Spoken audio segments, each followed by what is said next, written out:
Hi, man. Welcome. So I just think we should maybe give a little bit of another maybe 5, 10 minutes. Do you understand? For those who will be Yeah, joining. sure. Take your time. Uh, thank you. No worries.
Okay.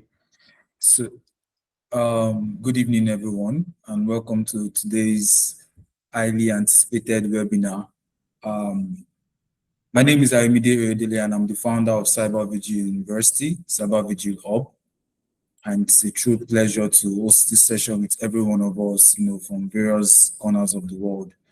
And I'm thrilled that we can bring together such a diverse group of individuals that are passionate about cybersecurity.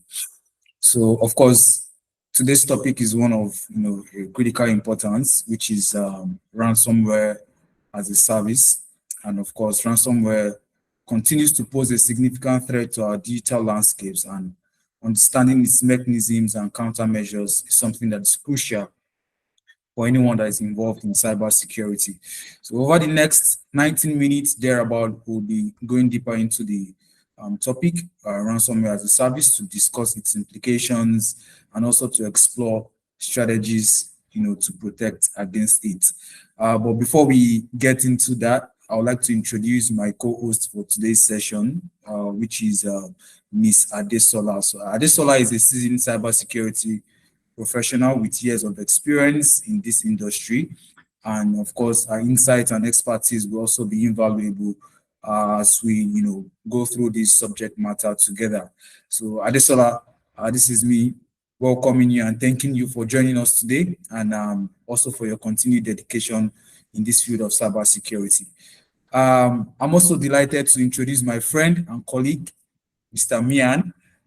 So, of course, Mr. Mian today has brought with him wealth of knowledge and practical experience, in cybersecurity. And of course, we are very fortunate to have him here with us today.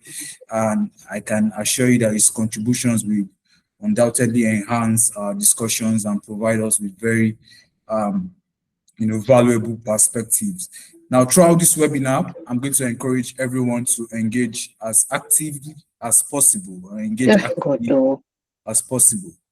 And by engaging actively, I mean asking your questions and then also sharing your perspective, right? So we would have a dedicated question and answer session towards the end, and then there you can also, in the chat box, you can drop any queries or any question that you have, right? So once again, thank you all for being here. And now, without any further ado, I would like us to get started. Adesola, would you like to say a few words?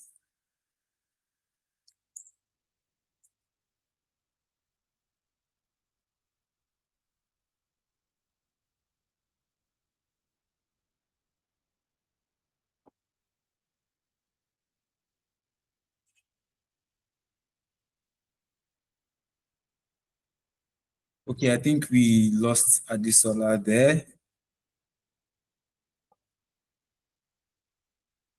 Okay, she's back. Yeah. Adesola, would you like to say a few words? Oh, hi. Sorry, my network is quite unstable. Hi, everyone. Good evening. My name is Adesola Oguntimei, and I'm a cybersecurity GRC analyst, and I'm so excited to be here. And yes, I'm excited to hear from our speaker, Mr. Mian Mohammed, because I know ransomware is one of those events in cybersecurity that we just think maybe it's not a big deal, but yeah, it's actually a very big deal. And right now, ransomware is one of those things that we need to really study and understand, because if it eats you, I'll say you're in trouble and you don't want to be a victim. So we need to get familiar with it. And when you're familiar with it, you're able to help your organization, And it's not just something that occurs to just an organization only. So don't think you're safe. It happens to individuals as well. So be open to learning and ask questions from this space. Thank you very much.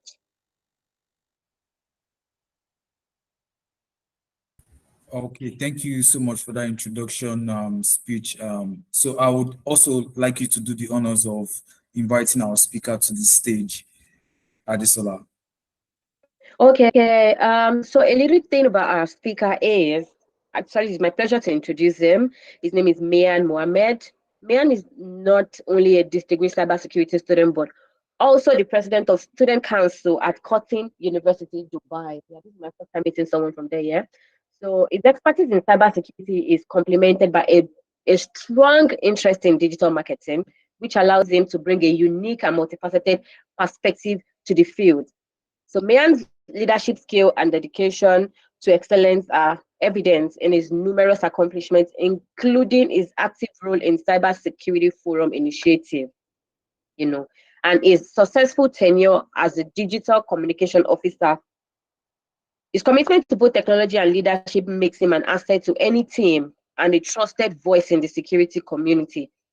Please, you're all welcome. Help me in welcoming our distinguished speaker, Mr. Mia Mohammed, for today, and we're hoping to learn a lot from him.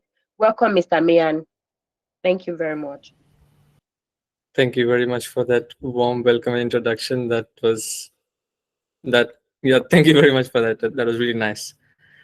Okay, so we can start with the. Sorry. Okay, so Ayomide, if we can share the presentation, we can get started.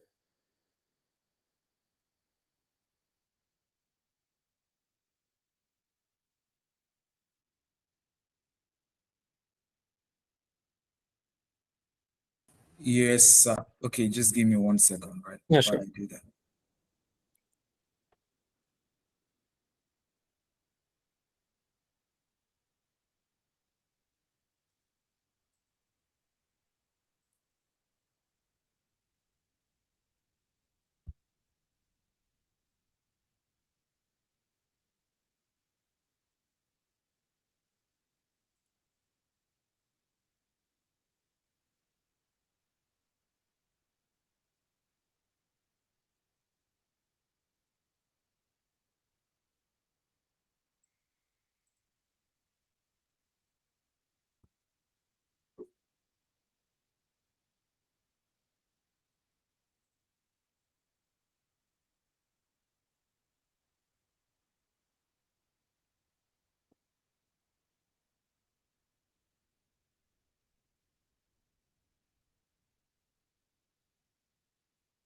Yeah, you're good to go. Thank you very much for having me. It's a pleasure to be on here, and I have seen Cybervigil and I've seen Stephen. He has been a colleague for a while now, and we have known each other for a while. So it's great to finally be working alongside him. So thank you once again. Okay, so let's start with the ransomware. What is ransomware? Why is it important? So today we will be just going over what it is. What I will give you guys an overview of ransomware, then and also ransomware as a service. As a service, that tag is not really that different from what you might be actually thinking. It is very self-explanatory. We'll just go over that for a bit, and we will see how it can impact the organizations. We will see a real-life example of how ransomware affected a company so significantly and what were the repercussions of that. Then we will see how we can defend against it and how we can mitigate the attacks. And yeah, so that will be our overview. So ransomware, it used to be just basic extortion. It was just you telling people that it was basically cyberbullying. That was what it was, if I put it to simple terms. Then there were advanced persistent variants, which was the attackers were using different sorts of techniques, like they were getting smarter as technology improved. They were getting smarter in getting you to give up your money, right? So it still happens actually on a much smaller scale, where let's say that there is something that a person doesn't like you, right? And they give you a deadline of saying, actually they find out something about you that you don't want everybody else to know, and they will threaten you.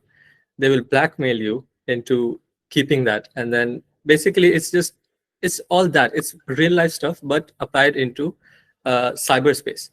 And then there is double extortion, much similar. So but ransomware, what it does is, like on the surface level, ransomware is you getting attacked, your all of your data getting encrypted, the attacker also leaving a message in your device saying that if you want your data to be unencrypted, or if you want the decryption key for the data, give me this much money in Bitcoin or in Ethereum, because they will not tell you to give you send bank transfer.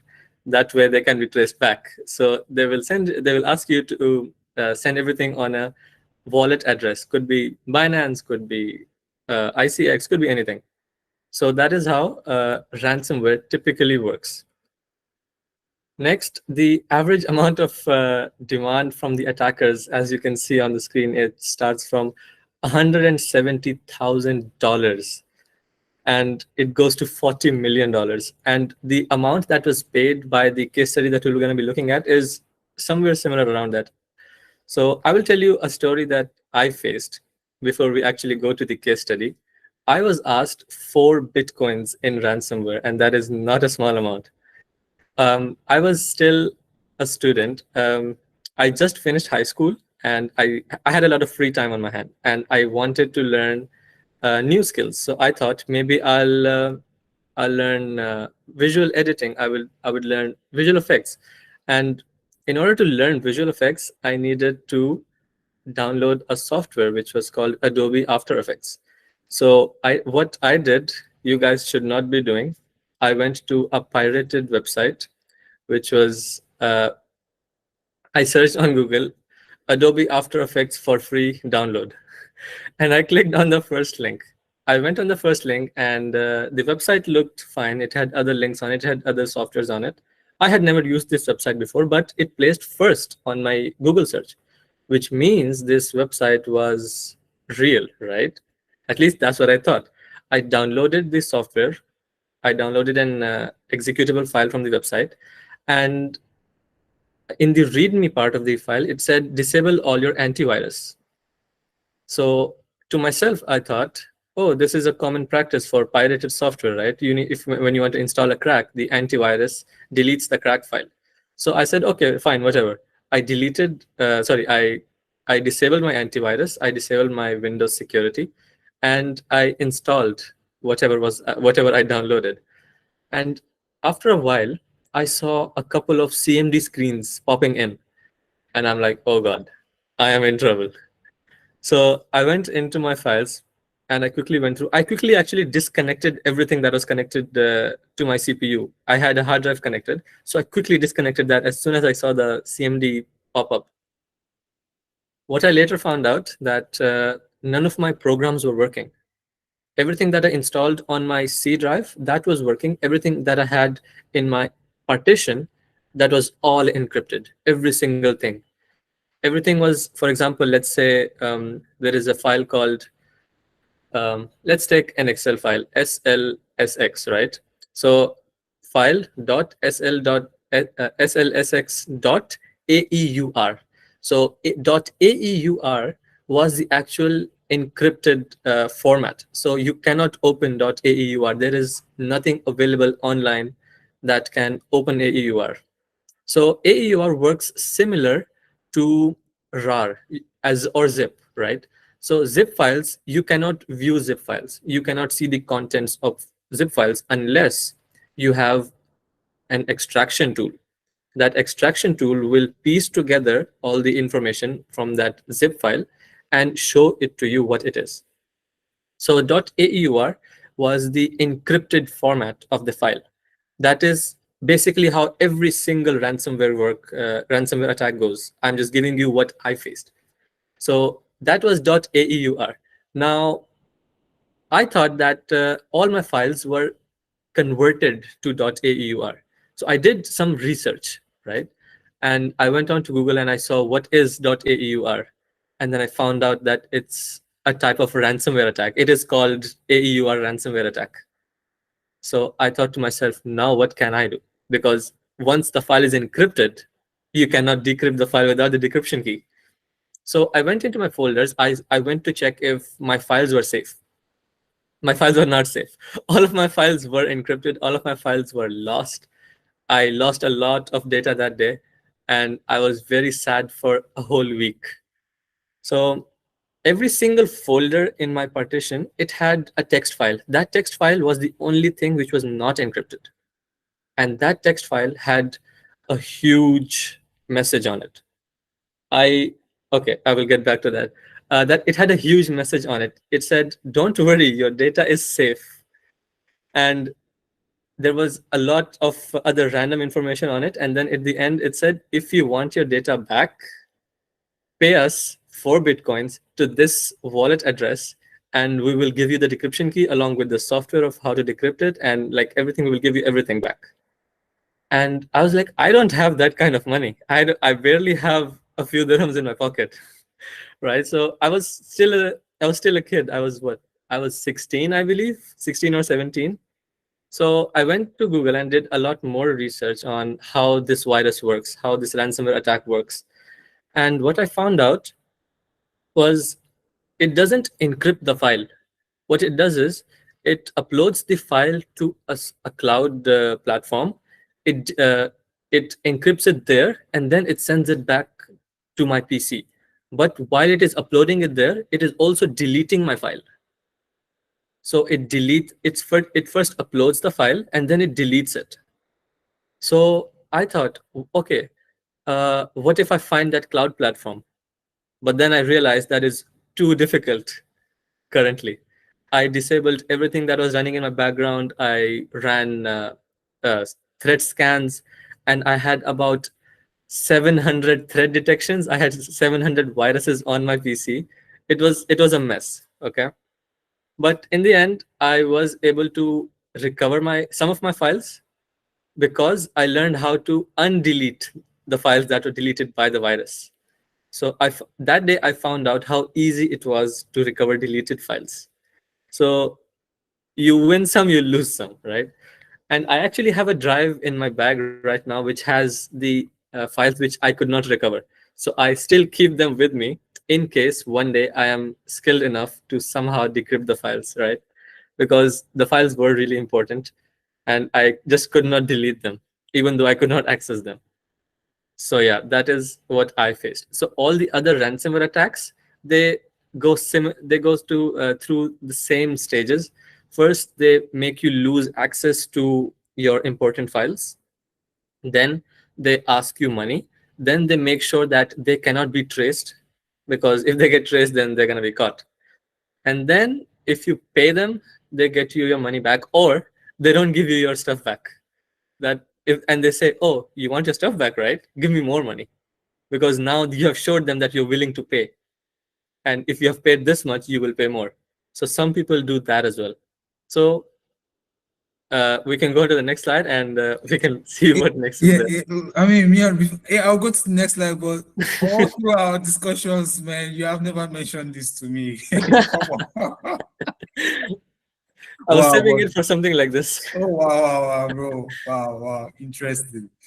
Okay, so colonial pipeline attack, right? Okay, so colonial pipeline attack, this is something which happened in 2021. It's a US based company, and I will just keep it very short. They had to pay $4.4 million to the ransomware attack. And I cannot tell you how significant that is. The US government had to be involved, the FBI had to be involved, and it actually impacted the whole uh, oil supply of the United States. And as we all know, United States is big on oil. Like, they rely on oil so much, maybe even more than the UAE, which produces oil. United States, they buy oil from other countries along with producing their own oil. So because it's a big country, they need all that. And then the but the good thing that happened with the Colonial Pipeline is that they were able to retrieve the decryption tool from the attackers, and they were able to get most of their data back. But the decryption tool that they were given was not fully functional. So they were attacked and they didn't even get the entirety of their data back. And it was called the dark side shutdown. Uh, Following the attack and increased scrutiny, DarkSide announced that it had lost access to its infrastructure, including servers and funds. This was partially due to efforts by the international law enforcement and cybersecurity agencies. Then they had to change all of their policies. They had to reevaluate all of their cybersecurity practices. They had to basically do an overhaul. They had to make sure that their infrastructure was critically secure against any and all cyber threats. Then, obviously, uh, this particular attack made changes to the legal and regulatory guidelines for the country itself, because this is a private sector attack which had to involve the government sector for their defense. And basically it changed how the US cybersecurity space worked. It is a very impactful necessary attack. You could call it necessary because it did help make the future of all the private sector companies secure, because they were all forced to follow new guidelines. There were new policies, and basically things like these, like for example, COVID, a lot of things were changed, even though uh, all the countries had to work together in that case, right? So many policies changed, so many rules changed. Some of the rules still apply, like for us, very few actually um, places still require you to wear your masks. I don't know why they still do that, but it impacted on a much higher level than previously anticipated. So things like these sometimes need to happen. Like for example, me now, I am much more cautious in downloading anything on the internet. I do not pirate as many softwares anymore. I make sure that whatever I can purchase, I do purchase. I do recommend all of you to purchase any software, anything that is that could harm your PC. Do not do that to your PC. Make sure you have secured all of your infrastructure. Okay, so that was the case study. Next is backups. Traditional backups, like my backup was the hard drive that I had connected to my PC. If I had kept it connected to my PC, even the backups would have been affected. So I figured out what the situation was immediately and I disconnected it. So that was a backup drive. So normal backups and antiviruses are not really gonna secure your things against a much advanced attack. Could be ransomware, could be any sort of attack. Because if it's a new thing on the market, you never know what sort of tools they're using. Your antivirus software or your SIEM, your IDM and IDS, all those things are trained on existing data. They're not trained on new data. The more expensive side of antiviruses, they regularly update their things on a daily basis. Most household antiviruses, they do not do that. Most of us might be using free versions of antiviruses. So free versions, you will definitely not be safe from these types of attacks. And sometimes they run in the background, so they're not as proactive in securing your PC. And on organizations, it is so much more complex, I would say, because they have to secure so many endpoints. There are so many complexities related to the ransomware attacks. Not only are there external threats that come in, uh, ransomware could come through email, right? And email, how are you going to filter your emails? There are existing spam filters, but what if it goes through that? Spam filters, they don't work sometimes. Sometimes you still do get spam on your primary emails and you think that it's real, and then you click on it and then everything goes wild. So regular traditional things, regular backups, they don't work as well sometimes. Let's say we have a cloud backup, okay? And okay, let's take OneDrive for example. My laptop is synced with OneDrive, and whatever changes I make to the folders in my laptop, they get changed in the drive, cloud drive as well. So what if I had downloaded the virus while my files were syncing, and I clicked on it and it affected everything inside my synced folder? So that means the backups that I had in the cloud were also affected with the virus. So that doesn't usually, that shouldn't be happening. Your virus, your backups should be completely isolated, and it is not an easy thing to do. So I would recommend anything that is important to you, anything that you care about, make sure you have two types of, at least one of the two types of backups. One is a hard backup, that is keeping an SSD with you and updating it with the secure files that you might have, and having one cloud backup that is not synced to anything. You have to manually upload files to that cloud backup. That is one of the simplest ways to keep backups on a personal level. In organizations, there are different sorts of backups. There are backups where you have whole server rooms dedicated to having regular daily backups of the items. Uh, the thing with organizations is their backups are usually on their day-to-day activities. Some are audit logs, some are user data. So it's completely different on how frequently you want to access the data, right? So if organizations had these isolated backups, you would not be able to access the data because there will be the data will be isolated.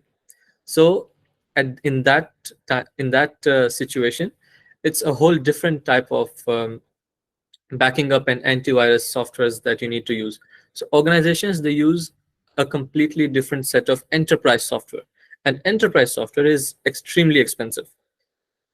Personal software, most softwares do come on a free personal use license, but there are business licenses, there are enterprise licenses with varying price range. On to the next slide. Then how can businesses evolve to address ransomware attacks? Again, strong backup strategy with segmentation. Yes, segmentation is extremely important. So some companies, what they do is they do isolated backups on a weekly basis. So every 1 week, they take the data from the easily accessible backups to the remote backups. Remote backups, they see, the thing about remote backups is also that you need physical security for the server rooms, because what if somebody just goes into the server room and plugs a USB in and then it installs everything on the server room? So you also need physical protection, I would say. Then comprehensive endpoint security. Endpoints could be anything. It could be servers, it could be users, it could be clients, it could be the management. So everything on these endpoints, it needs to be properly addressed. Insider threat management. This is something that companies don't usually have to deal with, because in cybersecurity, the hires are only done based on number one is obviously skill. The second thing is how trustworthy the person is. So that happens during the interview process and the background checks and all. So insider threats, then, oh, as I mentioned, email. If something comes in your email and you click on it and that is infected on the device that is inside your company network, then it can spread through that network. So if that particular PC is secured, that endpoint is secured, then the threat might not spread across all the other devices if the threat management is properly done in that organization. If it is not done properly, then your entire network will be infected and you will basically get a system-wide encryption ransomware attack. And if it is on that big of a scale, the bigger the impact is, the more money the attackers can ask. So yeah, zero trust culture with robust user verification. Yes, this is something that zero trust, okay, not so much, but robust user verification is something we can do on a personal level. Zero trust culture is it's better if you have very high trust issues with the items, with the software that you download or with anything that you do online. Zero trust is taking it to an extreme. There are companies which have this as their slogan. I do have shirts from JISEC. I recommend you guys to visit JISEC. It's the region's biggest cybersecurity event. And there are so many companies there. I would advise you guys to go there, go to each company there and ask what their company is. And then they will be more than happy to explain to you how their company functions, how their product works. And you will be amazed of how many new things you learn just by having them tell you what their company is about, right? So zero trust culture is basically you are checking, verifying, double checking, double verifying every single thing that you interact with. So in that way, you will be absolutely sure that anything that is suspicious can be erased before even it gets in. And with that, we can move on to the next point, which is early detection.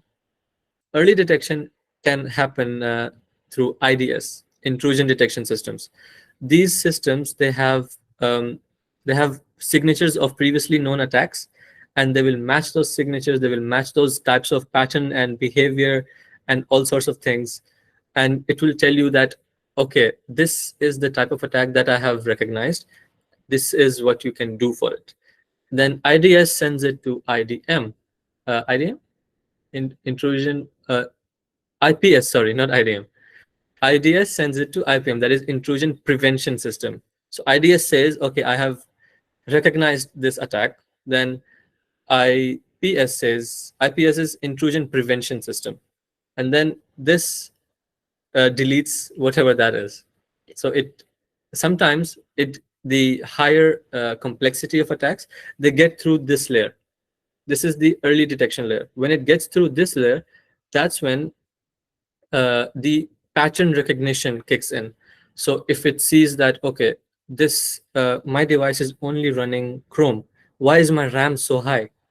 Even though Chrome takes up RAM, but this is unusually high. I am not running any YouTube video. Why is my network so high? Why is the activity so high? So it is unusual patterns, right?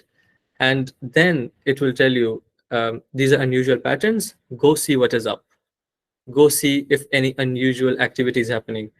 That time you should open your background processes. You should see what unfamiliar app is running, and so on and so forth. And then if it is something that you don't recognize, then you can delete it there and then. This is not just for ransomwares. This is for every single cyber attack. Ransomware just happens to be something that we are all prone to, because it is very easy to get into these sorts of attacks. Virus, what it does is it slows your PC down, it sells your data. You might or might not be directly affected by it. Ransomware, it affects you directly, personally, in your heart. It takes away all your information, it encrypts it, it deletes it, you lose access to it. Let's say uh, you have pictures from your childhood, okay, and only you have it. It deletes those pictures. Now how would you feel, right? So you really, really, really want those pictures back, and the only way to get those pictures back is to pay these people. So in the end, if you really want the data back, you will pay them.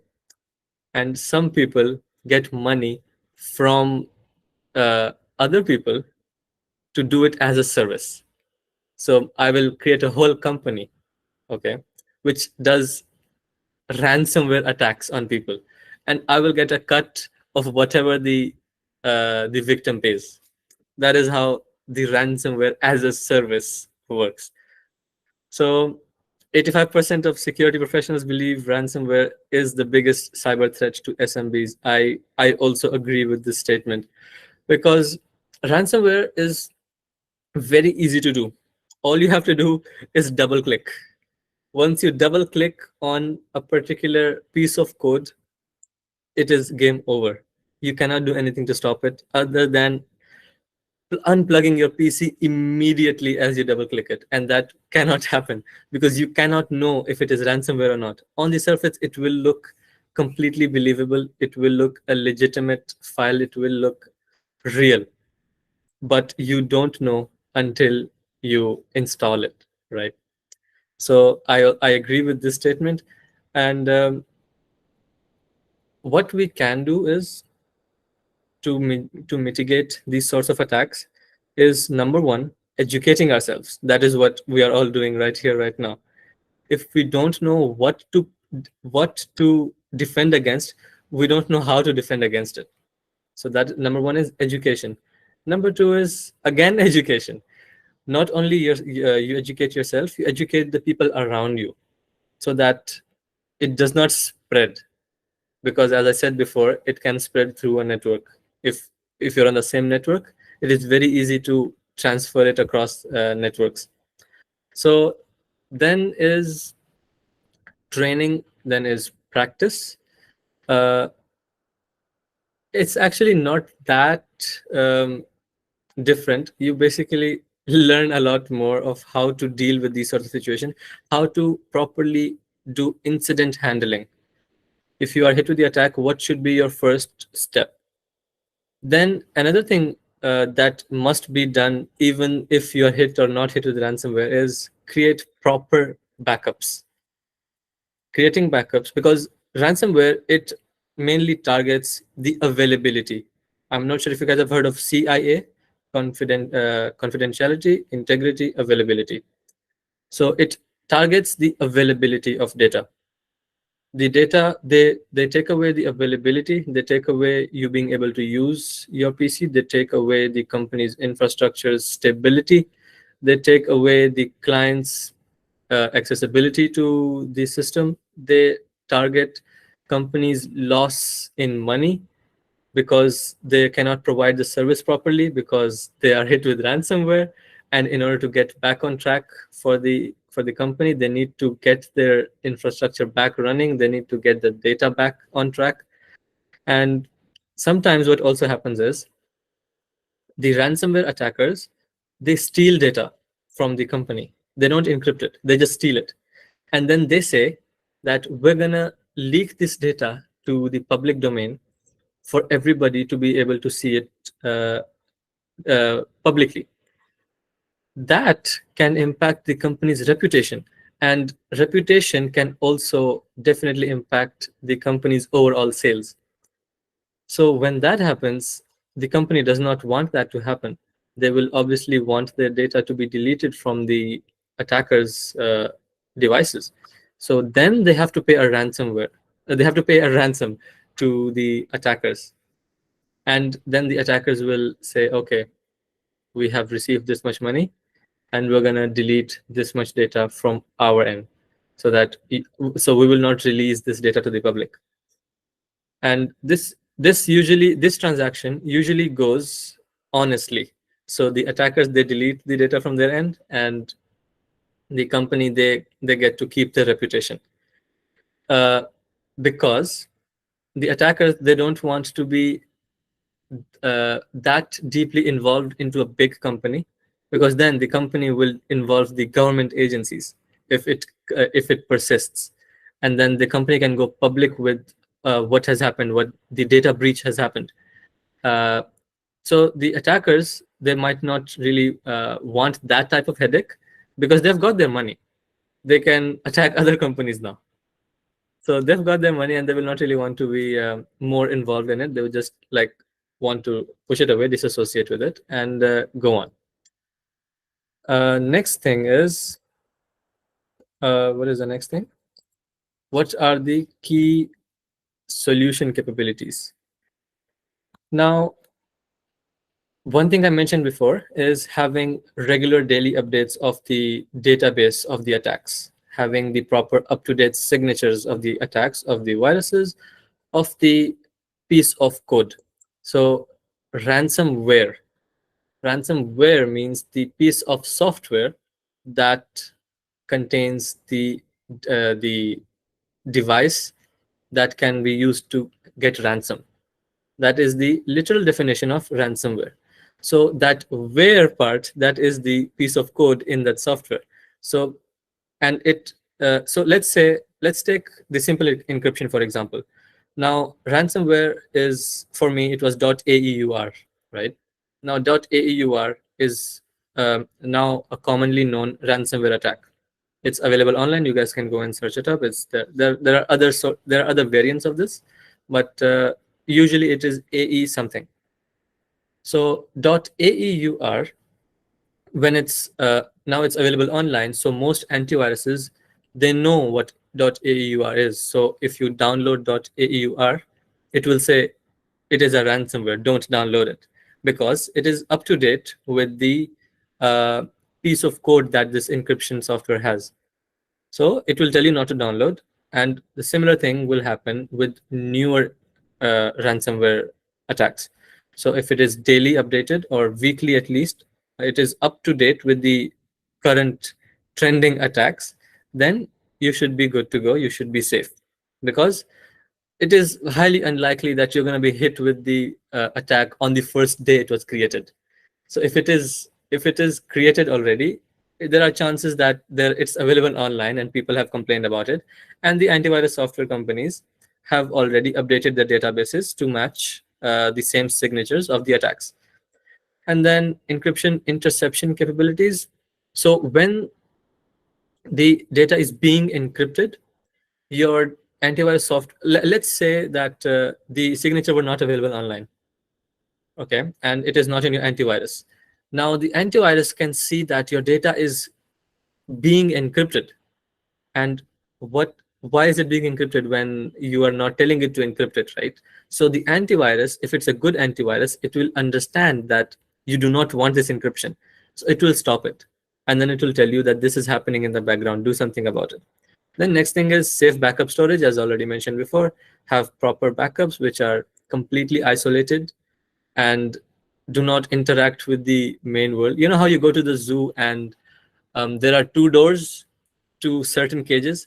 You open the first door, you go inside, then you close the first door, then you open the second door, and then you go inside. So in case the second door stays open, the first door is still closed, and the animal does not go out, right? So that is how the isolated backup works. So the first door is your PC. The second door is your SSD or hard drive. If the attack is done on your first door, which is your PC, you can stop it right there. If that PC is encrypted or attacked, that data is lost. But your second door is still closed because your device is not connected to your backup drive. So that is the second door. So if it was connected, if both the doors were open at the same time, then the attack will seep through both the doors and infect your backup drive as well. So you need to make sure only one door is open at a time. So that is having safe backups. And I think that is pretty much it for ransomware and ransomware as a service. So I actually explained the whole ransomware, but you can just copy paste it to ransomware as a service, but it is just a company doing it. It is a company, it is a group of people, they're sitting somewhere and they're getting a cut of whatever the victim is paying, and they're giving some of it to, keeping some of it to themselves, and then giving the rest to the person who commissioned them to attack this particular company or a particular person. And I hope that was informative for you guys and you guys learned something new. Do let me know if you guys have any questions and I'll be happy to answer them. Okay, so Mian, thank you so much for this session. To be honest, I learned so much. And so I was going to ask one question and also just make a contribution, but I'll start with the contribution first. So I think like you rightly said, even though I'm just hearing that experience for this for the first time, but that makes it even more interesting because it's happening to you. I think you were able to relate more with this topic. Yeah. Right? And like you rightly said, you gave countermeasures to these things, backups, using updated softwares and all. I just want to also add that I think because sometimes these types of attacks might happen, and then there could be, because of course we know the I'll say we know the what's it called now, um, um, um, was the TTPs, right? The tactics, the techniques, procedures for these adversaries, right? So, and one of it, I think the cyber kill chain. Yeah, so the cyber kill chain was what I was trying to remember. Now, part of the cyber kill chain is that, an attacker establishes a command and control, right? Like sort of a backdoor. So some of this ransomware we don't know might even come with a backdoor, whereby maybe after you back up or after you think you've erased, because I was just thinking like, let me now relate it to your situation, because you said you still have a copy of these things on your hard drive, right? So, it's actually possible for them to actually make those configurations whereby one might think you've actually deleted, or maybe they even give you the decryption key. You think you've decrypted and now have total access to your data without knowing that there's still a backdoor, like there's still a command and control where, at any time they could still, do something, bring up. So yeah, that was just my contribution. And then my question now is going to be, is virtualization, could virtualization be a concept or a countermeasure towards ransomware? I mean, so for instance, let's say I'm sorry, I'm going to be using your scenario because more because again, I feel like you might be able to relate with this. So let's say you were actually working on in your virtual environment. Maybe it could be your Oracle VBox or the VMware workstation, and then you had that connected, or you had the Adobe setup downloaded on your. Now, would any of that ransomware affect your host system's data? So you're saying that you have downloaded the ransomware on your virtual machine? Exactly. Okay. So there are two possibilities where this can go. Number one is you have a shared folder with your virtual machine and your host PC. In that case, it is highly likely that the ransomware will travel to your host PC. But if there are no shared folders, then I think that environment is pretty safe. Anything that is inside the virtual machine will be infected, but your host PC, not as much. that will also be how good the virtual machine software that you're using, because some of them save their items on a virtual disk file. uh, all the different virtual machine softwares like VMware, VirtualBox, these are the two main industry standards that people use because they are pretty secure. If you're using something else, then their storage might not be as secure. So if the storage is not as secure, if it's storing all the files on as a default file, then the attack can seep through to your host machine because it is not stored properly. The whole point of having a virtual machine is to have it completely isolated from your host machine, right? So if there are virtual machines available on Microsoft Store, that is not a good virtual machine to use. You can download actually Ubuntu server on Microsoft Store. Do not download Ubuntu server from Microsoft Store. It is not secure because it is still in beta stages. They don't know how to do it. It is just not good. So don't risk it. Don't use it. Use proper virtual machines that have properly isolated environments, because that is the whole purpose of having virtual machines. Virtual machines themselves are actually used for testing purposes, for these types of purposes. You are That is a very actually good point that you have brought up. If you do want to download, and if your PC is powerful enough to have a virtual machine running another whole heavy software, it is recommended that you download a suspicious file on your virtual machine, see if it is okay, and then you can download it on your host machine so that you can do a test run. Actually, penetration testers, they do this. They download all the files onto their virtual machine, onto their Ubuntu, onto their Kali Linux, onto whatever, and they have that whole environment as their workstation. They don't do anything on their host PCs where their actual files are stored. So for all the different attacks, they create separate machines, they create separate images, and they do all their testing and whatever on the virtual machines. So yeah, I hope that answers the question. Yeah, I mean, perfectly, perfectly. Thank you so much. I think someone else is raising their hand, Mr. Yes. Steven Adebayo. Yes, sir.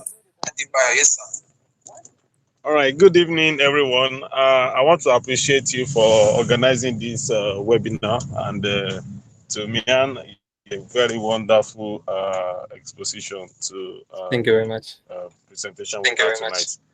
Thank you for that. So I want to speak to the scenario you were creating and what Ayomide was talking about the virtual machine. So my question around this now is that, when you are provisioning a VM on a host server, for instance, so you have to create a storage where the VM will be hosted, Yes. on your host server. So in that case, the storage, is still on you are creating that storage on the host server. So won't that ransomware still have a way of traversing or penetrating to the host, since the block of storage is still on that host where the virtual machine is resident? So I'm just looking at that because when you look at the storage provisioning on the server, so it's still on the host where you are getting the storage where the VM is being installed on, right? So that's where I'm just looking at that. Is there not going to be a way of using that avenue to get into the host? Just thinking. There is a way, actually. That is a very nice question. So what you can also do is have an external drive which hosts all your virtual machines. So you connect that drive, and the virtual machines will not run unless that drive is connected. It's like having a remote installation, right? So it's a portable virtual machine, you would say, which would only run on your device because all the installation files are on the external drive. Could be a USB, could be an SSD, anything, doesn't matter. So you can have all that installations of your virtual machines on that. But it is not really that necessary for a personal scale, because most of the time the .vdi extension, that is enough of a security, because VDI, it does not store the files from the virtual machine on a conventional format. It is a whole different format which does not let anything from the hard disk of the virtual machine to seep into your host machine. So on a personal scale, I wouldn't say it is something that you need to worry yourself with. But if you really do think that the vulnerabilities can go through, then it is advised that you can have an external drive which connects in, which has the you know how when you install a virtual machine and the virtual machine is installed on a VM folder inside your C drive, that folder you can change it from your virtual machines, let's say VirtualBox. So that folder, you can go to your preferences, change it to the external drive, so that all your virtual machines will be installed on that external drive. And when you don't want to use it, you just disconnect it, and your virtual machine will not be able to run on your device. And it will also not be able to run on anybody else's device, because the installation is done only for your PC. So it is secure in that way as well. However, if you do want to um, have VDI images, the hard disk images, which which is a faster way to install virtual machines. That is what I do, because you don't have to install something from scratch. It is like having my C drive, which already has Windows 11, and then using it on a different laptop. I'll just take this drive out and I'll put it in a different laptop, and it is exactly like I'm using my own laptop, because my installation is done on that drive, right? So if you're having the whole virtual box in plus your virtual machines plus your hard disk images saved on your external drive, then you can have it running on different devices as well. However, if only one of the things, either the virtual box or the virtual machine or the hard disk, is on your external drive, then it will only run while while that external drive is connected to your host PC. I hope that answers the question. Do anybody have any other questions? No, mine is not a question. Actually, it's just like adding to what Thank you.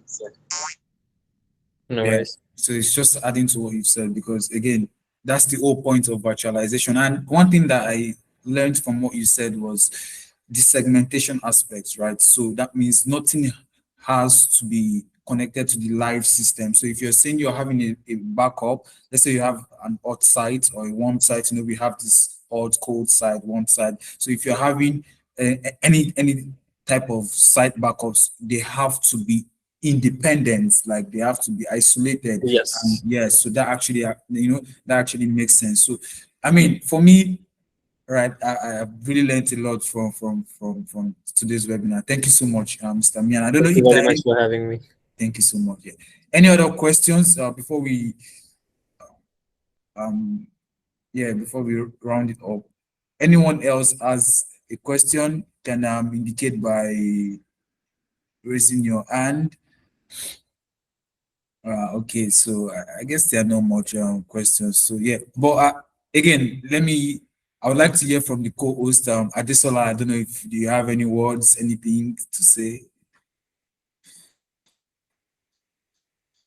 Okay, yeah, it's been an insightful session, and I'm really happy that the topic is ransomware, because earlier this year a client of mine came to me and told me that his files were encrypted. He works in a university in America.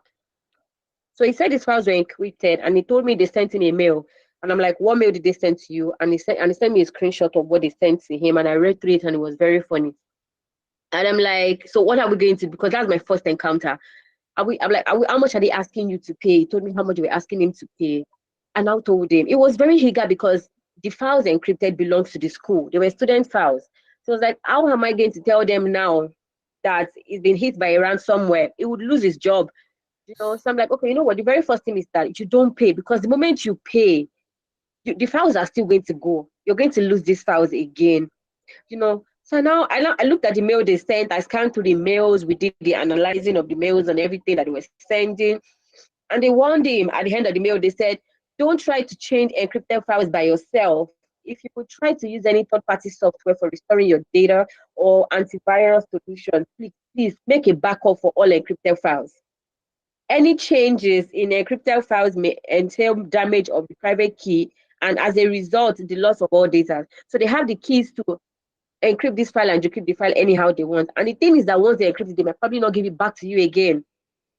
So we need to understand how it works. And that was when I understood that, okay, ransomware doesn't just eat organizations, because what we think is that maybe it's top organization like PwC, KPMG, or MTN, Hetel. No, it hits individuals because they know how important these things are to you. So they eat you and they get money from you. And when they get money from you, you still lose your money and you still lose your files. So the only thing I told my client to do was just to do a total reset of the system. That was the only thing, because paying them about 500, they were asking for about $5,000. And I'm like, if you pay them this money, you don't even have it. So there is no way, we had to reset the system from the beginning. I'm like, you've lost it. You just have to go and find a way to start getting your data back. Like he said, do a backup. When you have important files like that, always have a backup in place. Assuming he had a backup in place, he would have just said, oh, you know what? Whatever you guys want to do with that is fine. I have a backup somewhere. Always make sure that your backup is even on a different folder entirely, not on that same system that you're using. I have to be very careful. So please, let's learn what ransomware is, because I feel with my research that I did, as by 2025, it's going to become more viral than maybe phishing mails itself. People are going to get into it because they know that they make a lot of money from it than ordinary phishing mails, and then expecting you to click a link. So they know that ransomware is going to pay better than a phishing mail. So please, let's learn, and then maybe if there's any way we can get the slide or something that you guys can make use of later, or make a pointer, or get the recording so you guys can play it and then understand what Mr. Mayan has said so far. Thank you very much. It's been an insightful session, Mr. Mohammed. Thank you very, very much. I'm so grateful. Thank you very much for having me. Yeah. So yeah. Okay. So I'm sorry. I probably did not give this. So we actually have this being. We are currently live on YouTube, so we're streaming, and of course, the recording or the whole stream will be available on Cyber Videos YouTube page, right, channel on YouTube. Mr. Oh, yes, go ahead with your question. Your hands are raised. Good evening, everyone. Good evening. Good evening, Mr. Mine. My greetings to everyone. Please, I want to briefly ask the question, and I would love more insight on it. This is gonna be in a scenario of probably I was a victim. I'm just using an example. I was a victim of a ransomware, and I decided to pay for it, and maybe probably they gave me back my data. So I want to ask, will they still have access to my data in the future purpose, even though even though I recover by the data, since they have access to my system, to the ransomware or to the code that I click on. In the future time, will they still have access to this, or is there anything? I just want more insight on it. Thank you. Okay. Yeah, Mr. Mian, sorry, please, just right before you answer that question, I was just Okay. going to say, again, ransomware is a very interesting topic because it's usually, right, it spawns a lot of like interesting questions. Sometimes some people even debate about these things. Should we pay when we fall victim of ransomware? Should we pay or should we not pay? And you really see people on these two sides bringing strong points on why they should pay, some why they should not pay, right? And again, why I said this is, so a lecturer of mine said something. She's like, which also supports what you said and what Adesola has said, which is backups, right? I mean, you do these things because think about it. It's just like an insurance. It's like life insurance or your car insurance or anything that has to do with insurance. You don't pray for you to bash your car or for you to have an accident or your health to probably get degraded at any point. But again, you still have to pay for this insurance, and that's like you just creating these backups, creating remediation strategies, having your playbooks updated for evading these types of attacks, right? Because you never plan for it, you never know when it could hit you. So, which is why you just like the insurance, strategy or the insurance, thing that I said, right? So you just make that plan. So again, because sometimes you see some organizations argue, do we pay? Just like Mr. Hope's question, now he's asking if you pay and would they still have data? And again, remember when I said, okay, like yours, there could be a backdoor, it's still a command and control center in this system that you think paid these guys? And then, so there are a lot of questions, but I'll just, okay, now you can just answer this question. Yeah. So as Stephen mentioned, the people will still have access to your data. So actually, I will just give an example from my experience again. So as I said, I had about 700 threat detections, virus detections from my PC, right? So many of them were backdoor vulnerabilities. So the attacker did have access to my device, and all of my passwords, every single thing was compromised. I got banned from so many different websites because of, apparently I was sending phishing emails. I was not sending phishing emails. It was the attacker using my account to send phishing emails. So I was banned from so many of those websites, from those apps. So they did still have access to my whole PC, not just my files. My files are already with them. I cannot do anything about it. I cannot go to their headquarters or home and delete it from their PC. I just have to deal with it now. Even though if I pay them and they give me my files back, what is the guarantee that they will delete it? They have already gone and stooped so low to do this, to send me ransomware. So they are not good people, right? They will not be, they will not adhere to the ethics of this trade that we are having right now. They will not delete my data after I give them money.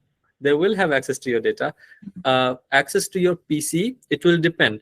If your PC was, if okay, most of the time your PC is definitely attacked with a backdoor vulnerability as well.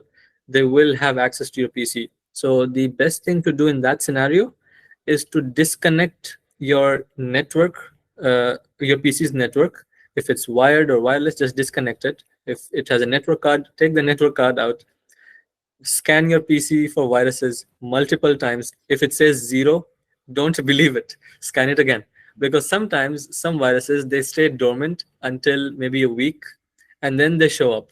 And that's when uh, it will show in the antivirus scan. But since you are currently facing the attacking issue, and then it shows you, let's say you got hit with ransomware today morning, and then you spent the whole day deleting all the viruses and all the background processes and everything unnecessary, and you spend the whole day, and at the end of the day you see zero threats detected. Don't believe it. Wait a day, scan it again. Wait a day, scan it again. Do it for at least 2 weeks. That is what I did. Now my PC is being used by my brother. I use my laptop now, so he still uses it. There are no viruses on it right now. And then if possible, back up everything from that PC, format the PC, do a hard restart, reset everything so that it defaults to factory settings, and then put your data back in. But make sure before you extract the data, it is virus free. And then when you put it back in, do the virus scan again. I hope that answers your question. And we have another question. Yes, please. Thank Yeah, you very hello, much. Absolutely. Hello. good evening, everyone. Good Thank you evening. for this privilege. So, I want to ask a question as an individual who is aspiring to go into the cyber security world. So, one of my plans is to apply for a BSc course in cybersecurity, BSc cybersecurity this year. So, I would like to know what are the procedures or what are the things I need to do? What are the things I need to know? How can I go about it? Are there things I should learn? Because I think I was on a webinar and I was being told that certificates are much more, or was it certificates or taking programs, certificate programs like that are much more better than having the BSc of a thing. Okay, that is a good question. I'm also actually exploring that area. So from what I have learned so far is, it depends on what you want to do after cybersecurity. Do you want to become a penetration tester? Do you want to become an incident handler? So your certifications will vary on what path you want to go to. If you're not sure of what you want to do, then I would say that having a BSc in cybersecurity is the best way, because I am also doing a BSc in cybersecurity, and I was having a talk with my professor today, because she said you need to do OSCP, you need to do CEH, and all that. But it depends on what do you want to do after graduation? Do you want to go into the technical side? Do you want to go into the non-technical side? It all depends. But if you're not sure and you still want to have that job security, then BSc, Bachelor's of Science in Cybersecurity, I think you should go with that. Okay, Okay, thank you very much, sir. You're thank welcome. you, Mr. Mian. So also, I mean, okay, but maybe I'll make this during the any other questions. I'll just say what I was going to say once we have all the questions answered. Any other questions from anyone? Okay, so if there are no other questions, because I know it's already late right here, and I need to discharge Mr. Mian. So, of course, at Cyber Video University, I was just sharing this with our guest speaker earlier before everyone came into the meeting. So, what we do is Cyber Video is an hub. We offer various cybersecurity services. So, Cyber Video University is the education part of Cyber Video, which is a non-profit organization where we model the structure of delivering academic courses in cybersecurity. So I believe there are some of us that are here who are, a product or even still in the process of, passing through this project of Cyber Video University, right? Like Mr. Oak that spoke earlier is also one of our students. So what we do is we are not, we don't, this is not LinkedIn Learning. I mean, all credit to this platform, right? All these platforms, we're not Udemy style or Coursera or any of these short courses. What we do is we take you through an academic, learning, right? You go through the same units, same courses that it's like, and again, we are non-profit, right? So we're just giving back to the community. We have our community on WhatsApp where it's rigorous. People that are already in that line can tell you, they can testify, Mr. Hope can tell you. So it's rigorous, it takes a lot of resiliency and, but if that's something that you're looking at going, if you probably cannot afford, because on a personal note, I know how much it costs. Right now, I'm also just like my friend and brother, Mr. Mian. I'm also undergoing, a bachelor's degree in cybersecurity, and I know how much it costs. So, but it's something that you're looking at, still going through that same pathway or experience without, I mean, from a non-profit institution. Why not? You can reach out to me personally or send a mail to cybervigiuniversity@gmail.com, and sure, we'll get it going from there.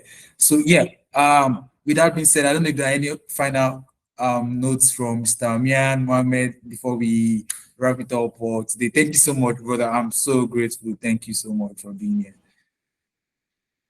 Thank you so much for having me. It was a pleasure being here. All of you lovely questions. They were actually really insightful questions, and they did allow me to share much more than what I had planned for the presentation. So thank you all for all those questions. And I'm really supportive of this community. It is amazing. I am part of the Telegram group, and I do see regular updates of what's going on. And I really hope you guys the best of luck. I wish you guys the best of luck for whatever you guys are doing. You guys are doing a great, amazing job. Thank you so much. Thank you so much, Mr. Mian. I'm honored. Thank you so much. All right. So that being said, I think we can call it a day. And yeah, see you all some other time. Thank you all for joining. Thank you all. Have a great day, everyone. You too, sir.